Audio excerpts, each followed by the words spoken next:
नमस्कार, न्यूज़ डंका में आप सभी का स्वागत है। मैं महेश विचारे। मित्रों, आज हमारे साथ स्टूडियो में एक विशेष व्यक्ति हैं जिनसे हम बात करने जा रहे हैं। हिंदू राष्ट्र के बारे में आजकल पूरे देश भर में चर्चा है।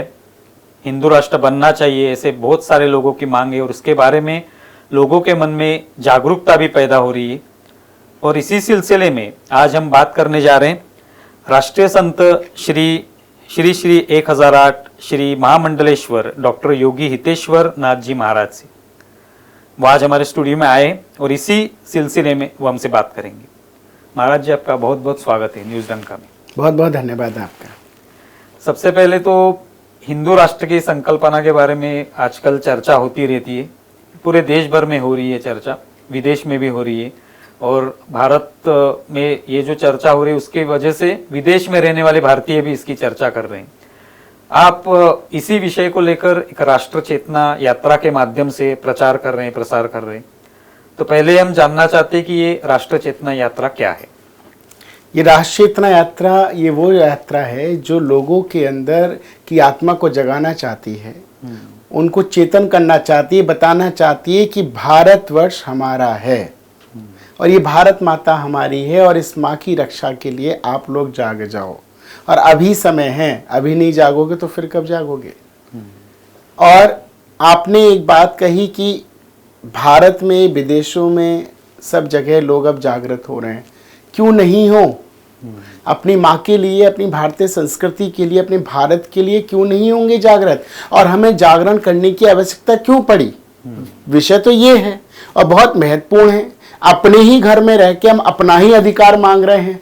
आप सोचिए कि मैं अपने घर में रह रहा हूं, फिर भी कह रहा हूं क्या मेरा अधिकार है या नहीं है। ये कौन सी परंपरा है? ये कौन सा भारत देश है? मैं अपने भारत देश में स्वतंत्र नहीं हूं, इसका मतलब कि मैं अपने भारत माता को अपनी मां कह सकूं? तो इसलिए हमें लोगों को जगाने की आवश्यकता पड़ गई है। तो मुझे बताना है कि आप सनातन के प्रति समर्पित होइए। और सनातन, क्योंकि हम एक बात हमेशा कहते हैं कि धर्म की जय हो, अधर्म का नाश हो, प्राणियों में सद्भावना हो, विश्व का कल्याण हो। ये बात सिर्फ और सिर्फ सनातन करता और कोई नहीं करता, कहीं नहीं है उल्लेख। तो जब सनातन ये वाली सबके हित की बात करता है, सबको साथ लेके चलने की बात करता है, फिर सनातन पे प्रहार क्यों? तो हम ये चाहते हैं कि हम सबको एकजुट होके इस राष्ट्र चेतना यात्रा को, जो मैंने दिल्ली से, ये मेरी दूसरी यात्रा है, अच्छा, जो मैंने दिल्ली से लेके मुंबई तक इसको किया है और आज मुंबई में हूँ मैं। और ये यात्रा मुंबई से पुनः दिल्ली में इसका 7 तारीख को समापन है। अच्छा। और इसका सिर्फ एक यही उद्देश्य है कि भारत हिंदू राष्ट्र बने। अगर 57 देश मुस्लिम देश बन सकते हैं तो भारत हिंदू राष्ट्र क्यों नहीं बन सकता? इसलिए भारत को हिंदू राष्ट्र बनाना। तो आगे का सवाल मेरा ये है कि ये जो राष्ट्र चेतना यात्रा की संकल्पना है, ये कभी आपके मन में आई और क्यों तभी से आपने ये शुरू किया और कहाँ से शुरू किया? देखिए, राष्ट्र चेतना यात्रा का जागरण तो हमारे पूर्वज, हमारे माता पिताओं ने हमें बचपन से ही डाला, हमें अपनी भारत माता से प्यार करने के लिए।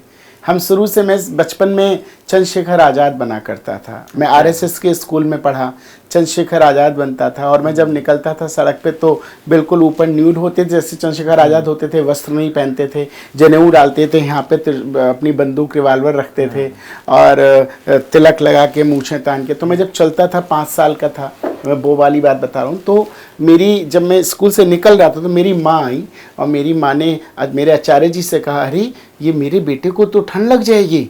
तो मेरी माँ जैसे मुझे शॉल उड़ाने आई तो मैंने उनको तुरंत हाथ झटके, नहीं माँ, आप मुझे शॉल मत उड़ाइए, नहीं बेटा ठंड नहीं, मैं चंद्रशेखर आज़ाद हूँ, मुझे ऐसे चलना है, मुझे ऐसे ही रहना है। तो वो ऊर्जा अवश्य नहीं है, ये जन्मजात हमारे खून में है। लेकिन इसका जागरण जो हुआ, जब हमने सच्चाइयों को जाना, पहचाना कि हमारे देश में हमारे साथ हो क्या रहा है, हम अपने ही लोगों को भूलते जा रहे हैं जिन्होंने इस देश के ऊपर में प्राणों की न्यौछावर दे दिए, जिन्होंने इस देश की क्रांति को लाने के लिए अपने पूरा सर्वस्व, पूरी जवानी लुटा दी। पूरे देश को आज आजाद की हम सांस ले रहे हैं। हम चंद्रशेखर, भगत सिंह, सुखदेव, राजगुरु को भूल गए और गांधी को याद करते हैं। मुझे जब देश का प्रधानमंत्री, आजादी के बाद अगर हम बात करें तो आज़ादी के बाद पहला इस देश का प्रधानमंत्री 2014 में बना, जिसको मैं कह सकता हूं कि भारत का हिंदू प्रधानमंत्री बना। अब तक तो मैं कह ही नहीं सकता किसी को, लेकिन भारत का हिंदू प्रधानमंत्री अगर बना आज़ादी के बाद तो बने आदरणीय नरेंद्र मोदी जी, जिन्होंने सबके अंदर एक चेतना को जगाया कि अपने राष्ट्र को समझो, अपनी संस्कृति को। और वो कहते भी हैं, उनका लोगन भी है कि मैं तो बहुत को जगा चुका, लेकिन अब तुम्हारी बारी है। तो मेरी बारी अब आई है ना, तो मुझे जगाना है आदरणीय मोदी जी के संकल्प को लेके, मुझे जगाना है अपने भारत के बच्चों को, नौजवानों को, युवाओं को बताना है, क्योंकि आने वाला कल हमारा सही नहीं है। तो आप जब भी अलग अलग जगहों पे जाते हैं इस यात्रा के माध्यम से, तो किस तरह का प्रतिसाद मिलता है? किस तरह से लोग आपका ये सुनने के बाद उनमें क्या चेतना? लोगों के अंदर एक तरीके की उत्साह होती है और लोग ये समझ रहे हैं, जान रहे हैं कि सच में हमारे साथ धोखा हुआ था। हम लोगों ने अपनी पुस्तकों में सिर्फ किसको पढ़ा? औरंगजेब, गजनवी, इनको पढ़ा। क्या हमारे यहाँ महाराणा प्रताप को पढ़ाया गया? आप बताइए, हमारे यहाँ किसको पढ़ाया गया? हमने क्या मीराबाई को पढ़ा? कितना पढ़ा? 1 पेज। महाराणा प्रताप 1 पेज हमने नहीं पढ़ा। हमने सिर्फ औरंगजेब और हमने सारे जितने भी मुस्लिम राजा थे उन्हीं की हिस्ट्री को हम पढ़ते पढ़ते पढ़ते पढ़ते आज हमारी ये समय आ गया। लेकिन इसके लिए जब हमने और स्टडी जब किया कि भारत में हुआ क्या क्या, क्या हमारे यहाँ क्रांतिकारी नहीं थे और पृथ्वीराज सिंह चौहान नहीं थे? आप बताइए, आपके शिवाजी नहीं थे? मैं महाराष्ट्र में हूं तो महाराष्ट्र की ही बात कर लेता हूं। आज महाराष्ट्र के लोगों ने उस समय एक क्रांति पैदा की थी हिंदुओं के लिए। अगर आज मैं कहूं, ये अतिशयोक्ति नहीं होगा, हिंदुओं को अंदर उत्तेजना भरने वाले, हिंदुओं को संगठित करने का काम सिर्फ बाला साहब ठाकरे ने किया। तो मैं बाला साहब ठाकरे को नमन करता हूं, उनको प्रणाम करता हूं।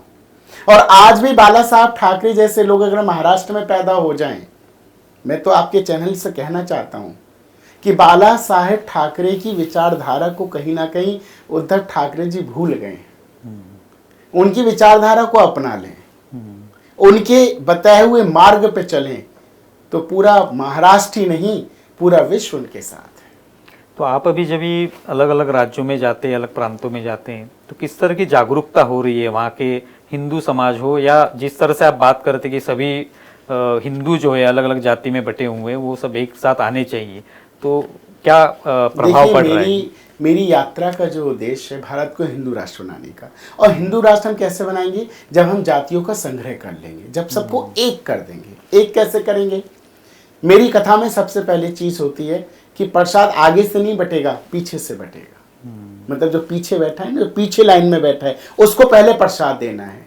पिछली साल जो मैंने यात्रा करी, उस यात्रा का मेरा एक ही उद्देश्य था, भोजन और भजन। भोजन और भजन किन लोगों के साथ? जो हमसे दूर हो गए राजनीतिक परिस्थितियों के कारण। कौन? हमारे हरिजन समाज, जाटव समाज, जो अपने आप को हमसे दूर मानते हैं, अछूता मानते हैं। मैंने उनको संगठित करने के लिए उनके घर में बैठ के भोजन भी किया और भजन भी किया। और मुझे आज भी वो दिन याद है कि मैं एक यूपी में एक गांव है साझापुर के पास, उस गांव में मैं एक माता जी के पास बैठा, वो हरिजन थी।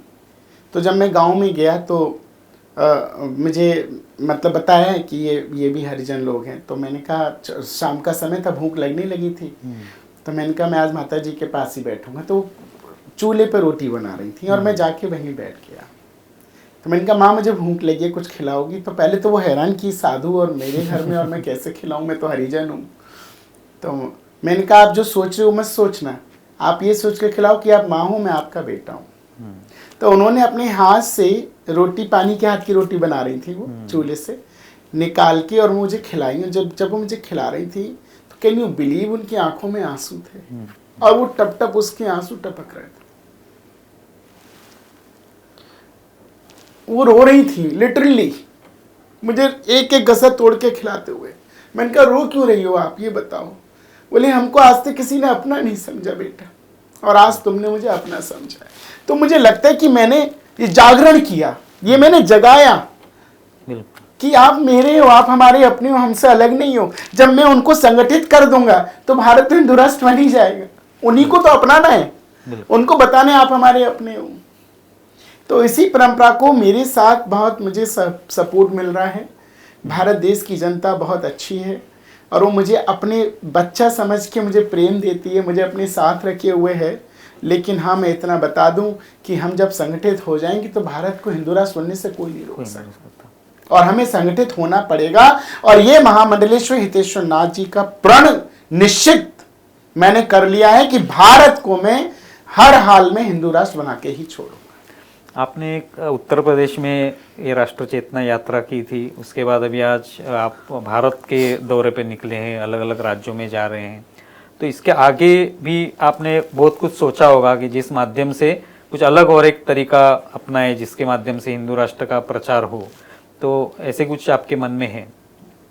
देखिए, मेरे मन में बहुत कुछ है, बहुत चीज़ें ऐसी हैं जो मैं आपसे शेयर भी नहीं कर सकता हूँ। लेकिन मेन बात तो ये है कि भारत को हम हिंदू राष्ट्र की बात कर रहे हैं। हमारे भारत के अंदर देखिए, हमारी बेटियां, उनके साथ बहुत गलत होता है। वो कैसे गलत होता है? अपने हाथ में वो कलावा बांधते हैं, शरीर बनाते हैं, माथे पे टीका लगा लेंगे और हमारी हिंदू बेटियों के साथ गलत व्यवहार करते हैं कि हम हिंदू हैं। और हमारी भोली भाली बेटियां उनको हिंदू समझ के उनके प्यार में फंस जाती हैं, जिसका रिजल्ट आपने कुछ दिनों पहले टीवी न्यूज़ में देखा होगा क्या हुआ उनके साथ। अभी जब शुरुआत में आपका मैंने नाम लिया तो उसमें एक डॉक्टर की उपाधि जो है वो आपको मिली है और हाल ही में शायद डॉक्टर की उपाधि आपको मिली है, तो उसके बारे में थोड़ा बताइए। देखिए, हालांकि मैं उस लायक तो नहीं हूँ, लेकिन मेरी परिश्रम को देख के और मेरे राष्ट्र निर्माण को, मेरे समर्पण को देख के ब्राज़ील यूनिवर्सिटी ने मुझे जो अभी डॉक्टरेट की उपाधि दी है, अभी परसों ही बम्बई में ही वो कार्यक्रम हुआ बसई में, तो मैं अपने आप को गौरवान्वित महसूस कर रहा हूँ। ये डिग्री भले ही मेरे लिए एक सम्मान की बात है, क्योंकि मानव उपाधि है, मेरे लिए मानक उपाधि दी गई है और ये मुझे मिला, इसके लिए मैं हनुमान जी का धन्यवाद करता हूँ। और जो इतने भी मेरे प्रेम करने वाले लोग हैं, उनकी शुभकामनाएं, जिन्होंने मुझे शुभकामनाएं दी, उनका भी धन्यवाद करता हूँ। लेकिन बस यही कहूँगा, उस उपाधि से मुझे सम्मान तो मिल गया, लेकिन मेरी सबसे बड़ी उपलब्धि, मेरी उपाधि वही होगी जब भारत हिंदू राष्ट्र बनेगा। और मेरी कोई उपलब्धि और कोई उपाधि नहीं है मेरे लिए। मुझे ये गिफ्ट में दे दिया जाए बस कि मेरा भारत हिंदू राष्ट्र बन जाए, मैं ये चाहता हूँ। बहुत ही आक्रामक विचार है आपके और शायद हमारे न्यूज़ डंका के जो प्रेक्षक हैं वो भी पसंद करेंगे और आपके ऐसे वीडियो भी रहेंगे शायद। मैं आपसे एक बात कहता हूँ, आपने नाम रखा डंका। पहले तो मैं धन्यवाद देना चाहता हूँ डंका के सारी न्यूज़ रिपोर्टर टीम को, आप सभी को, और जो इस चैनल के ऑर्गेनाइजर हैं जिन्होंने इसको सब कुछ, उन सभी का बहुत बहुत धन्यवाद देना चाहूँगा। लेकिन मैं एक बात कहना चाहता हूँ, जब डंका की बात है तो डंके जैसी बात होनी चाहिए। बिल्कुल, डंके जैसी बात तो होनी चाहिए ना। अब डंका का नाम है तो वैसा डंका बजना चाहिए, है ना। अब मैं तो यही कहूँगा कि आपके चैनल के माध्यम से युवाओं से कि बस अब जाग जाओ, अब जागने की बारी है। वीर तुम बड़े चलो, धीर तुम बड़े चलो, सामने पहाड़ो सिंह की दहाड़ हो। सिंह की दहाड़ होनी चाहिए इस मातृभूमि के लिए। मर मिटो, प्राणों की आहुति दे दो। अभी भी भगत सिंह, चंद्रशेखर, सुखदेव, राजगुरु मरे नहीं हैं, वो आज भी हमारे दिल में जीवित हैं। बहुत बहुत धन्यवाद। आपने जिस तरह से आपके विचार रखे, जिस आक्रामक स्वरूप से, तो निश्चित तौर पे हमारा ये वीडियो चलेगा, लोगों को पसंद आएगा। तो आप यहाँ आए योगी जी और हमारे साथ संवाद इस माध्यम से हुआ और आपकी राष्ट्र चेतना यात्रा के बारे में आपने कहा। बहुत बहुत धन्यवाद। बहुत बहुत धन्यवाद। तो मित्रों, अभी हमने योगी जी से बात की। आपको ये वीडियो कैसा लगा ये ज़रूर बताएं। हमारा ये वीडियो ज़्यादा से ज़्यादा शेयर करें और हमें लाइक और शेयर भी दीजिए और हमारा YouTube चैनल जो है वो भी सब्सक्राइब करें। धन्यवाद।